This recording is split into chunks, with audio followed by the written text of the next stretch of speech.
बाबूलाल, देखो क्या मिला है मुझे खेत में आज। लगता है कोई कल रात को ही गाड़ कर गया था। निर्मला, बताओ तो। यह भी कोई खेतों में गाड़ते हैं। चलो अच्छा है, किसी काम तो आएगा। कितना अच्छा होता कि कहानियों की तरह सोने से भरा हुआ घड़ा मिलता आपको। हा हा हा। बाबूलाल, अच्छा, अब सपनों को छोड़कर इस पतीले को साफ कर लेना। दूध निकालने के काम ही आ जाएगा। तुम्हें अब कोई दूसरा बर्तन नहीं खरीदना पड़ेगा।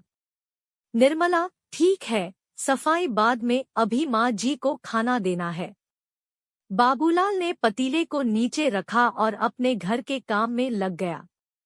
रोज के सारे काम सामान्य तरीके से चल रहे थे। सब सो गए। अगले दिन उठे और अपने काम में लग गए। निर्मला दूध निकालने के लिए गाय के पास गई।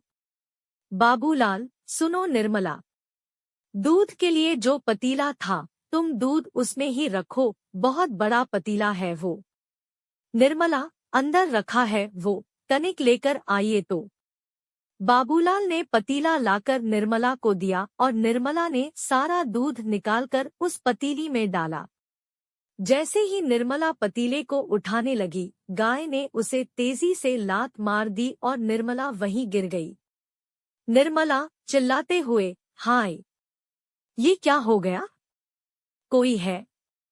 पप्पू के पापा कहाँ गए? बाबूलाल दौड़ता हुआ आया और निर्मला से पूछने लगा, बाबूलाल, क्या हुआ? तुम्हें चोट कैसे लग गई और तुम गिरी कैसे? निर्मला, देखो ना, आज इस गाय ने मुझे लात मार दी। मैंने पहले ही कहा था, तुम निकला निकाला करो दूध, यह मुझे पसंद नहीं करती है। बाबूलाल, ठीक है, आराम से उठना। बाबूलाल ने निर्मला को उठाया और आराम से खटिया पर बैठा दिया। इसके बाद बाबूलाल ने पतीले को उठाकर एक तरफ रख दिया। निर्मला, अरे सुनो, दूध के पतीले को सही जगह रख दो, नहीं तो मेरी सारी मेहनत बेकार हो जाएगी। बाबूलाल ने सुना नहीं और गाय के पास काम करने लगा। वह गाना गाकर गाय को सुनाने लगा, क्योंकि उसकी गाय उसका गाना बहुत अच्छे से सुनती थी। बाबूलाल गाना गाते हुए, दयालपुर का वासी हूँ। बाबूलाल है नाम, सीधी साधी बोली मारी, सीधा सा है काम। दयालपुर का वासी हूँ। बाबूलाल है नाम, सीधी साधी बोली मारी, सीधा सा है काम। निर्मला, ये तुम्हारा गाना सुन सुनकर ही बिगड़ी है। मुझे तो यह बिल्कुल पसंद नहीं करती। बाबूलाल कुछ सुन ही नहीं रहा था, तभी पतीले को बच्चों ने खेलते हुए गिरा दिया और सारा दूध गिरने लगा। निर्मला, अरे देखो तो, बच्चों ने यह क्या कर दिया? देखो जरा।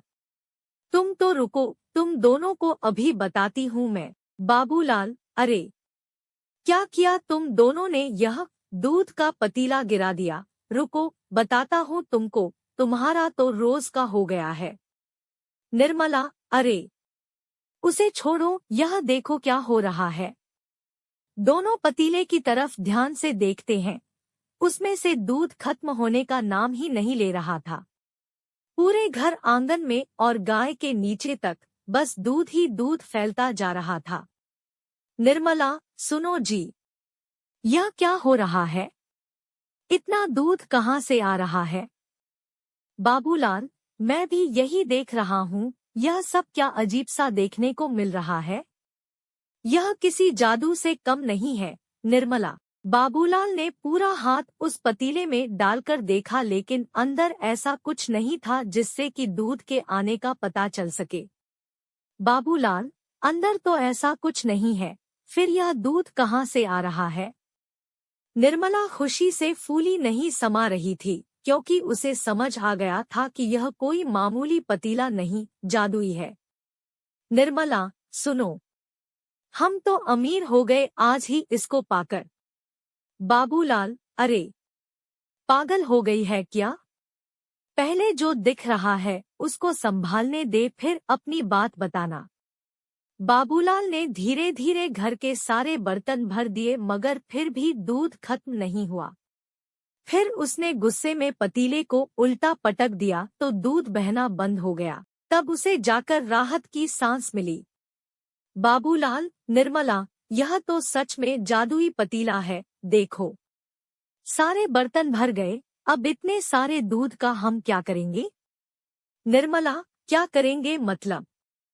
हम इसे पूरे गांव में बेचेंगे और गांव के बाहर भी। बाबूलाल, तुम्हारा दिमाग खराब है क्या? इतना दूध अचानक से हम कहाँ बेच पाएंगे?